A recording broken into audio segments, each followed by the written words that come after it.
Oi cinéfilos, meu nome é Carolina e bem-vindos a mais um vídeo do Assista um Filme. E no vídeo de hoje eu vim falar sobre o lançamento da semana passada, que foi o filme Beetlejuice, Beetlejuice. Após uma tragédia familiar, 3 gerações da família Deeds voltam para casa em Winter River. Ainda assombrada por Beetlejuice, a vida de Lydia vira de cabeça para baixo quando sua filha adolescente acidentalmente abre o portal pós a morte. O filme tem direção de Tim Burton e roteiro assinado por Miles Miller e Alfred Gore. E apesar da sequência do filme de 1988 só ter chegado agora em 2024, essa sequência sempre teve ali no imaginário da Warner por conta do sucesso do primeiro filme. Porém, nos primeiros momentos que começou o papo dessa possível sequência, o nome do Tim Burton estava bem afastado do projeto e acredito que também muito por conta disso o projeto nunca saiu do papel. Pra não falar que nunca teve uma sequência da história, eles chegaram a fazer uma série animada ali um ano depois do lançamento do primeiro filme, né, ou seja, em 1989, mas também ficou apenas por isso e agora, anos depois do lançamento do primeiro filme, a gente tem finalmente uma sequência da história que a gente já vinha acompanhando ali no final da década de 80. A sequência segue uma trama envolvendo dramas familiares do mundo dos vivos, em principal a reação daquela família ao luto e também uma briga antiga, de certa forma, entre a Lydia e sua filha Astrid, e ao mesmo tempo no mundo dos mortos a gente segue um plot envolvendo alguém do passado do Beetlejuice, enquanto Tim Burton explora novos conceitos e a gente reencontra velhas questões ali do mundo dos mortos. Inclusive aqui nesse filme eu sinto que a gente passa muito mais tempo ali no mundo dos mortos do que no mundo dos vivos, né, e do que a gente vê no primeiro filme do Beetlejuice, e eu sinto que tudo que é acrescentado aqui pra dentro desse mundo fez muito sentido e não ficou desconexo ali com o resto da história, além de serem adições muito legais. Tanto é que eu sinto que quem gosta do primeiro filme com certeza vai se divertir aqui com esse segundo, tanto que pra essa sequência e pra abraçar todo o carinho envolvendo o filme de 1988, todos os departamentos aqui dentro do filme bebem diretamente da fonte do primeiro filme, né, se inspirando tanto na direção de arte, quanto pros figurinos, quanto pros cenários, até mesmo a própria música tema do filme, né, a gente tem a volta do compositor Danny Elfman, que aqui traz de volta aquela música tema clássica do Beetlejuice que a gente tanto gosta. Então, enfim, é um projeto que claramente dá pra ver que tem muito carinho e que tem muito amor pelo seu primeiro filme, né, todo mundo ali envolvido, dá pra sentir que gosta bastante do primeiro Beetlejuice e que aqui tentam homenagear até de certa forma esse primeiro filme, além de, claro, e principalmente continuar essa história, né, fazer a gente se reencontrar com esses personagens de novo. Isso a gente vê também nos próprios efeitos visuais do filme, né? O filme de 88, por conta de orçamento e de algumas limitações mesmo da tecnologia, se utiliza de muitos efeitos práticos e muitos efeitos utilizando stop motion, principalmente, que deixam o filme com aquela característica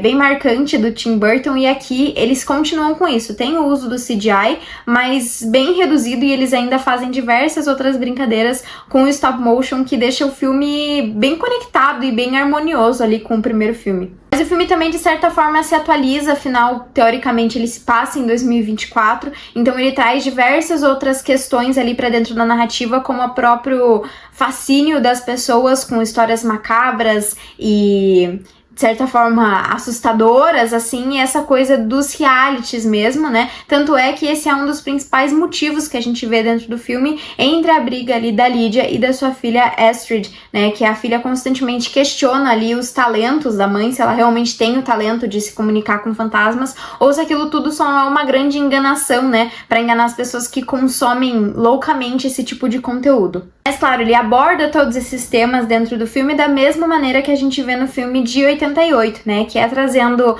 situações macabras e esquisitas, mas ainda assim um tom de comédia e muito mais leve, né, um humor mais ácido e mais sarcástico, trazendo essa família excêntrica, né, que apesar de lidar com emoções comuns, né, como o luto, a saudade, o ressentimento, eles lidam ali da maneira como a gente já conhece esses personagens completamente diferentes e esquisitos. Gosto bastante do fato que a maioria do elenco voltou pra essa sequência. Eu acho que não só mostra que a experiência de fazer o primeiro filme lá em 88 foi muito positiva e que todos eles ainda têm um carinho muito grande por aqueles personagens, mas mostra uma dedicação, né, de voltar de novo pros papéis, assim, e querer contar essa história novamente, né. E ali dentro do elenco, principalmente a Winona Ryder, é uma pessoa que por anos estava tentando fazer com que essa sequência de fato acontecesse. E segundo o próprio Tim Burton, ele tem um amor muito grande pela personagem da Lydia. Então ele só queria que essa sequência acontecesse se ele conseguisse criar uma trama pra personagem que fizesse sentido com a história dela, né? Que não fosse acabar com tudo ali que ele tinha criado. Tanto é que meio que todas as situações que ela passa ali dentro do filme, né? As tramas familiares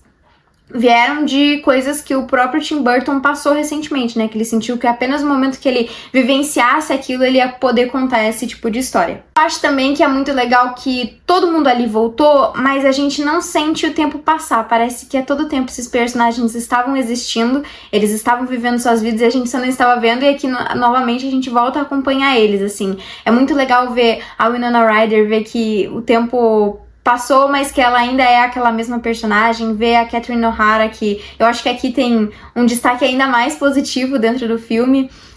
que é uma personagem extremamente excêntrica e muito engraçada, e eu acho que todos esses personagens que voltaram combinam ainda mais com as novas adições que a gente tem ali no elenco, né? A Jenna Ortega, eu acho que é uma personagem uma pessoa, né? Uma atriz que combinou muito, assim, com a estética toda do filme, tanto que ela já tinha trabalhado com o diretor em Wandinha, e aqui ela vem fazer uma personagem que faz muito sentido ali dentro da história, que combina e junto com os outros personagens, mas que ainda traz um ar diferente, mais jovem, né, pro resto da história. E aí também tem a edição, que foi a minha favorita, inclusive, do William Dafoe dentro da história, que aqui interpreta um detetive do mundo dos mortos, e assim, eu acho que foi um conceito muito legal que o Tim Burton explorou aqui dentro desse filme, e acho que ele foi uma adição muito mais do que positiva, assim, todas as cenas que ele aparece, ele rouba a cena por completo, e são muito divertidas e cheias de piadinhas envolvendo ali a essência do personagem ali que ele interpreta, né, o motivo da morte dele, enfim, muito legal mesmo. Mas sem dúvidas o grande destaque desse filme, assim como do filme de 1988, é o Michael Keaton, que aqui volta a interpretar o Beetlejuice, né, e assim como os outros personagens, parece que tempo nenhum passou, assim, ele continua sendo aquele personagem inquieto, imprevisível e completamente insano, intenso, né, que a gente nunca sabe se vai fazer alguma coisa que vai nos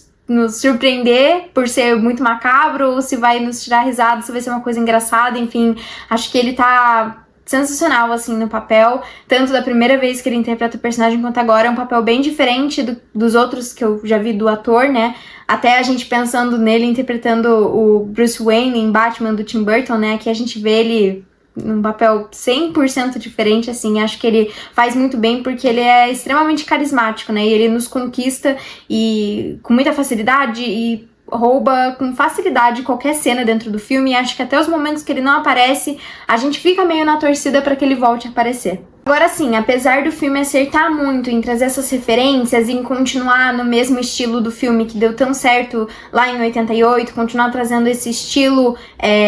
de direção de arte, né, de estilo gótico mesmo, que é tão característico do Tim Burton, eu acho que aqui eles acabam ficando um pouco too much.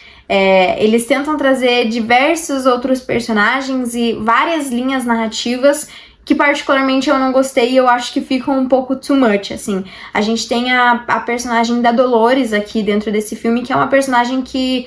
ela parece ser muito interessante, mas que é muito mal utilizada aqui dentro da história, meio que